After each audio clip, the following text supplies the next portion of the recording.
Rajamahendravaram satellite city జిల్లా పరిషత్ ఉన్నత పాఠశాల ప్లస్ లో కెమిస్ట్రీ, బయాలజీ, సైన్స్ ల్యాబ్లను రూరల్ ఎమ్మెల్యే గోరంట్ల బుచ్చయ్య చౌదరి ఘనంగా ప్రారంభించారు. రాజమహేంద్రవరం రూరల్ శాటిలైట్ సిటీ జిల్లా పరిషత్ ఉన్నత పాఠశాల ప్లస్ లో కెమిస్ట్రీ, బయాలజీ, సైన్స్ ల్యాబ్లను ఎమ్మెల్యే గోరంట్ల బుచ్చయ్య చౌదరి ప్రారంభించారు. పాఠశాల విద్యా కమిటీ, ఉపాధ్యాయులు, విద్యార్థులకు ఎమ్మెల్యేకు ఘన స్వాగతం పలికి ఆహ్వానించారు.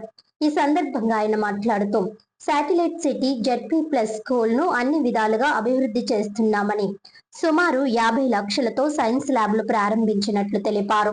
ఇంకా విద్యార్థులకు అవసరమైన అదనపు తరగతి గదుల నిర్మాణంతో పాటు ప్రహారీకి నిధులు మంజూరు చేస్తామని భరోసా ఇచ్చారు. విద్యార్థినులు బాగా చదివి మంచి మార్కులతో ఉత్తీర్ణత సాధించాలని, ఇక్కడ అనుభవజ్ఞులైన ఉపాధ్యాయులు, అధ్యాపకులు ఉన్నారని, వారి సహకారంతో మంచి ర్యాంకులు సాధించాలని ఆకాంక్షించారు. విద్యా, ఐటీ శాఖ మంత్రి నారా లోకేష్ సారథ్యంలో ప్రభుత్వ విద్యా వ్యవస్థలో ప్రమాణాలు బాగా మెరుగుపడ్డాయని, యూనిఫామ్, మధ్యాహ్న భోజనం, టెక్స్ట్లు, నోట్ పుస్తకాలు అందజేస్తున్నారని అన్నారు.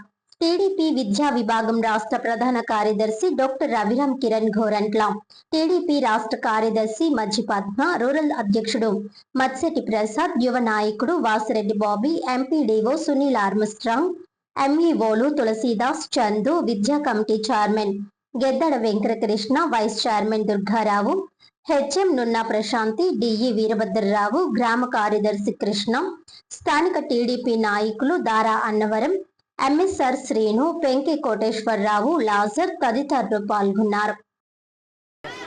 శాటిలైట్ సిటీలోని ప్రభుత్వ ఉన్నత పాఠశాలని చక్కగా తీర్చిదిద్దడం కోసం దీన్ని లీవ్ స్కూల్గా మార్చడం జరుగుతోంది.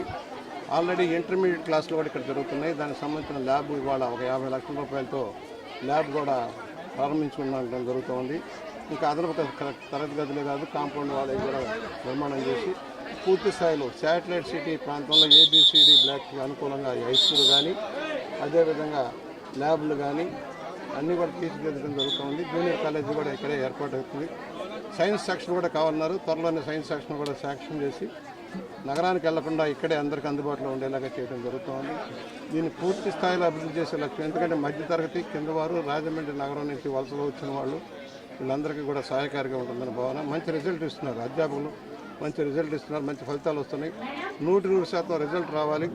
అలాగే ఉన్నత స్థానాలకు వెళ్ళాలి. ఈ ప్రాంతంలో అంతా కూడా బలహీన వర్గాలు, దళితులు, మైనార్టీలు అలాంటి వాళ్ళు చాలామంది ఉన్నారు కనుక వారి బిడ్డలకు మంచి భవిష్యత్తు ఇవ్వడమే లక్ష్యంగా పనిచేస్తున్నాం. త్వరలోనే బీసీ రెసిడెన్షియల్ కూడా ఇక్కడ నిర్మాణం మొదలవబోతుంది.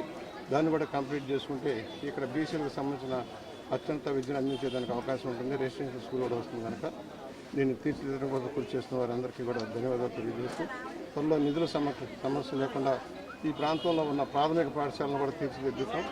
దానికి అలాగే ఒక హెల్త్ సెంటర్ కూడా నిర్మాణం అవుతుంది. వాటిని హెల్త్ సెంటర్ కూడా అందుబాటులో తెస్తే ఈ ప్రాంతంలో ఉంటుంది. లోకేష్ గారి సారథ్యంలో విద్యారంగం అద్భుతమైన ప్రయత్నం సాధిస్తూ ఉంది. ఇవాళ పిల్లలకి ఇచ్చే వస్తువులు కానీ, ఆహారం కానీ నాణ్యత కోరుతుంది. అలాగే తల్లికి వందనం కింద ఏనాడు లేని విధంగా తల్లికి వందనం ఎంతమంది అయినా సరే చేసే కార్యక్రమం 20,000 కోట్ల రూపాయలు ఇప్పటికే హెచ్చించడం జరిగింది దాని మీద.